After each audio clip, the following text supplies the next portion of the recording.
Hello student, good morning to all of you. आज हम Hankel transform का last question करेंगे, क्वेश्चन नंबर 8। प्रीवियस वीडियो में हमने थ्योरम्स, एग्जांपल्स और क्वेश्चन 7 तक डिस्कस किए थे। अगर आपने वो वीडियोस नहीं देखी हैं तो डिस्क्रिप्शन में प्लेलिस्ट का लिंक गिवन है, यहाँ आप सर्च कर सकते हो यूट्यूब पे Hankel transform playlist by Shivali Garg, तो आपको वो प्लेलिस्ट मिल जाएगी। अगर आपको कोई भी प्लेलिस्ट चाहिए तो आपने क्या करना है, यूट्यूब पे सर्च करना है। पहले तो जो भी चैप्टर चाहिए वो ले लेना है, फिर उसके बाद लिख देना है बाय शिवाली गर्ग, जो मेरा नेम है। तो आपको यूट्यूब पे सबसे पहले मेरी प्लेलिस्ट मिल जाएगी। नाउ अब हम इस क्वेश्चन को स्टार्ट करते हैं। ये बहुत इंपॉर्टेंट क्वेश्चन है जो पंजाब यूनिवर्सिटी में 16 मार्क्स में आया था। क्या करना है, हमने अप्लाई करना है Hankel transform to solve the partial differential equation. ये हमने क्वेश्चंस में भी किया था। ये कौन सा टॉपिक था, एप्लीकेशन ऑफ हेंकल ट्रांसफॉर्म, जो बहुत इंपॉर्टेंट टॉपिक था, जिसमें आपको या तो 16 मार्क्स का क्वेश्चन आएगा या 8 मार्क्स का। पहले तो हमें गिवन क्या है, पार्शियल डिफरेंशियल इक्वेशन गिवन है, और इसकी जो ये कंडीशंस हैं वो क्या है, बाउंड्री कंडीशंस हैं। v हमारा किसका फंक्शन है, क्लियर है हमें किसका फंक्शन है, r और z का। तो यहाँ पे लिख दिया v is a function of r z। So we know that hn d square f upon d x square plus 1 upon x df upon dx minus n square upon x square f equal to minus s square f n s. ये हमने example use किया, जो example number 9 थी। उसके बाद हमने क्या किया, एन को 0 पुट कर दिया। एन को 0 पुट किया तो ये टर्म खत्म होगी। यहाँ पे क्या आ गया, एफ नोट आ गया। नेक्स्ट स्टेप में क्या किया, एच देयरफॉर एफ को रिप्लेस कर दिया वी में, क्योंकि हमें क्वेश्चन किस में चाहिए, v में चाहिए, तो f को रिप्लेस कर दिया v। और यहाँ पे क्या आ जाएगा, s कोमा r। v किसका फंक्शन था हमारा, r कोमा z का, और v बार किसका फंक्शन आ गया हमारा, s कोमा z का। वेयर v बार हमारा क्या है, हेंकल ट्रांसफॉर्म की डेफिनेशन है, जो किसके इक्वल है, 0 to infinity function r j note S R D R. इसे दे दी इक्वेशन नंबर 1। नेक्स्ट स्टेप में क्या किया, 0 to infinity curl square v upon curl r square plus 1 upon r curl v upon curl r। यहाँ पे क्या किया, हेंकल ट्रांसफॉर्म की डेफिनेशन लगा दी। ये 0 to infinity function r j note S R D r equal to ये term as it is. इसे दे दी इक्वेशन नंबर 2। गिवन हमें क्या है, डिफरेंशियल इक्वेशन ये गिवन है। इसके लिए हमने क्या किया, इसकी वैल्यू चाहिए तो इसको हम सॉल्व करेंगे using it in 1 we get. Equation 1 में हमने इसको यूज कर लिया, तो इक्वेशन 1 हमारी क्या थी, कौन सी थी, ये थी। तो यहाँ पे इसकी वैल्यू को यूज कर लिया।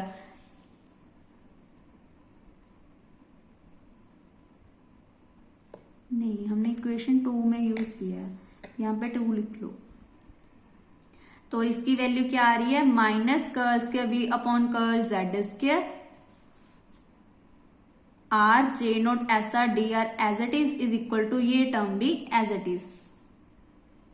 ये हम सारा क्यों कर रहे हैं, क्योंकि हमने सोल्यूशन फाइंड करना है, लास्ट में v की वैल्यू फाइंड करनी है। जैसे हम एग्जांपल्स में करते थे, सीधा हम लेम्मा बनाकर, या तो आप लेम्मा बनाकर एग्जाम्पल नंबर 9 को प्रूव कर सकते हो, या आप ऐसे भी कर सकते हो। मैं इसको एक लेम्मा की तरह प्रूव कर रही हूँ, बट मैंने यहाँ पे शो नहीं किया कि ये एक लेम्मा है। बस मैंने इसको 16 मार्क्स का क्वेश्चन बनाना था, इसीलिए मैंने जो बड़ा मेथड था उसको यूज कर लिया। आप सारे जो एग्जांपल्स हैं ऐसे भी कर सकते हो। पहले इसको हम फाइंड कर लेंगे, उसके बाद जैसे हमने एग्जांपल में किया वैसे भी कर सकते हैं। यहाँ पे हमारे पास क्या आ गया, ये टर्म की जगह वैल्यू पुट कर दी इक्वल टू ये term as it is. Next step में क्या करेंगे, हमें क्या चाहिए, डेरिवेटिव चाहिए, तो कर्ल को हमने इंटेग्रल से बाहर कर दिया। तो क्या आ गया, D square upon D Z square, ये टर्म्स एज इट इज। और माइनस के साथ माइनस क्या हो गया, कैंसिल हो गया। सो इस पूरी टर्म को हमने क्या ले लिया, v बार ले लिया। जैसे हम एग्जांपल 9 में किया था, इलिमिनेट किया था r को, वैसे ही हमने यहाँ पे r को इलिमिनेट कर दिया। सो इसकी वैल्यू क्या आ गई, D square upon D Z square, इस पूरी टर्म को ले लिया v bar minus S square v bar equal to 0। तो यहां से हमारी r इलिमिनेट होगी। उसके बाद हमने क्या करना है, जैसे एग्जांपल्स में सॉल्व किया था वैसे ही हमने कर लेना है। पहले हम एक्सिलरी इक्वेशन निकालेंगे, D square minus S square V bar equal to 0, that means D square equal to S square, D is equal to plus minus S. यहाँ पे कांस्टेंट नहीं आ रहा हमारे पास सी, तो इसके लिए हम क्या करेंगे, ई की पावर में लिखेंगे। जैसे एक एग्जाम्पल में सी एस आ रहा था तो हमने ट्रिग्नोमेट्रिक फंक्शन यूज किए थे, तो सिंपली हम यहाँ पे क्या करेंगे, ई की पावर का फॉर्मूला यूज करेंगे, ई की पावर का रूल यूज करेंगे, C1 ई की power S Z plus C2 ई की पावर माइनस एस जेड। जो यहाँ पे हमारी पॉजिटिव टर्म कौन सी है, ये वाली, तो इसकी जो इनिशियल वैल्यू है वो क्या आ जाएगी, 0। दैट मीन्स C1 की वैल्यू क्या आएगी, 0।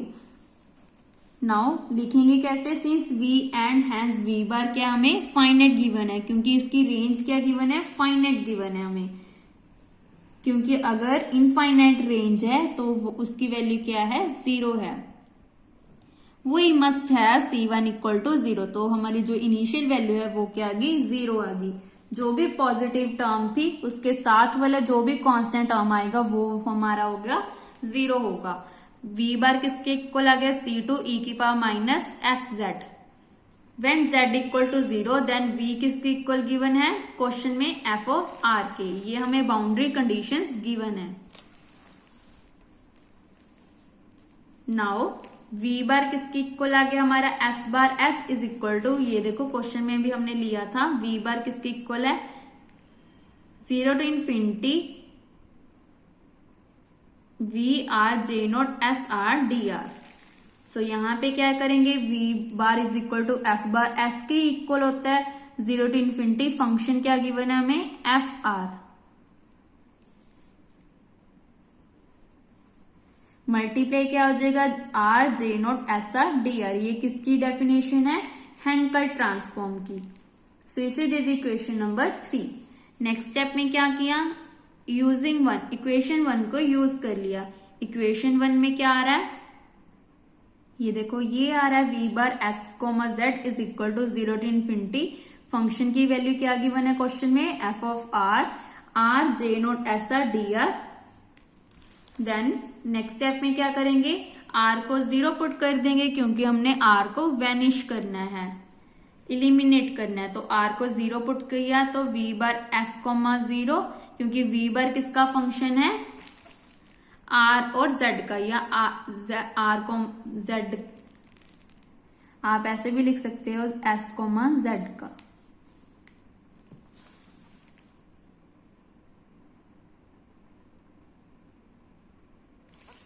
इसका मतलब सेम ही हो गया ना, सॉरी यहाँ पे आना था s कोमा r का, क्योंकि हम लेके चले हैं ना, v बार किसका फंक्शन है, s कोमा r का, और v बार एक और किसका फंक्शन है, s कोमा z का।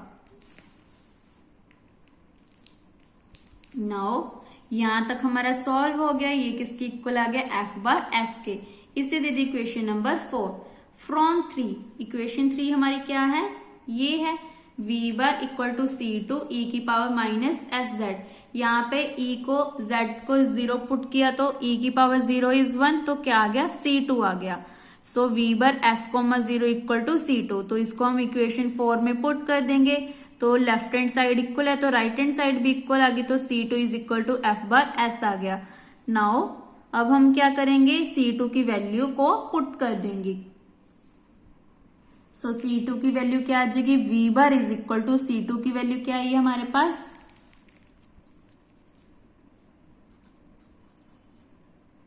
C2 की वैल्यू हमारे पास आई है f bar s multiply e की power minus s Z.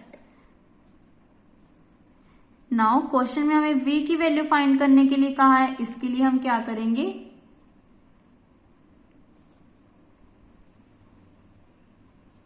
Inversion फॉर्मूले को यूज करेंगे, जैसे हमने एग्जांपल्स में भी किया था। तो v बार की जगह आ गया v integral 0 to infinity function S J note S R, with inverse formula use करें तो ds।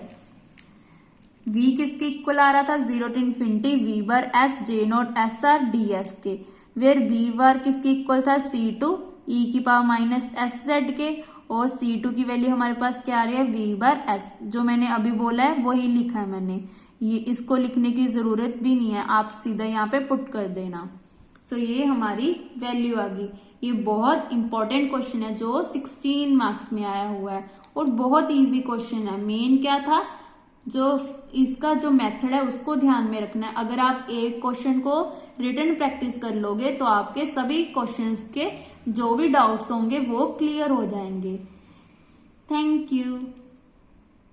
एक चीज और, अगर आपको कंफ्यूजन हो रही है कि v बार किसका फंक्शन है, तो आप यहाँ पे r की जगह z लिख लो। सिंपल क्या आ जाएगा कि v बार किसका फंक्शन आ जाएगा हमारा r कोमा z का, और v बार फंक्शन बन जाएगा हमारा s कोमा z का। तो आप इसको छोड़ ही दो। सिंपल याद रखो कि v किसका फंक्शन है, r कोमा z का, और v बार किसका फंक्शन है, s का। तो s आ गया, इसका मतलब क्या है, इनवर्स है ऑफ हैंकल ट्रांसफॉर्म। और ये हमारा अगर r आ रहा है तो ये किसका फंक्शन है, हैंकल का। आई होप आपको सभी डाउट्स क्लियर होंगे हों। अगर किसी भी स्टेप में कोई भी डाउट हो तो आप मुझे कमेंट करके पूछ सकते हैं। इसी के साथ हमारा हैंकल ट्रांसफॉर्म का चैप्टर कंप्लीट होता है। अगर आपको किसी भी क्वेश्चन में डाउट हो तो आप मुझे पूछ सकते हैं। और अगर आपने अभी तक मेरा चैनल सब्सक्राइब नहीं किया है तो प्लीज मेरे चैनल को सब्सक्राइब कर दो, और जो मेरा सेकंड चैनल है उसको भी सब्सक्राइब कर देना, ताकि मेरा 4000 का वॉच टाइम कंप्लीट हो जाए। और ज्यादा से ज्यादा मेरी वीडियोस को आपने अपने फ्रेंड के साथ शेयर कर लेनी है। Thank you.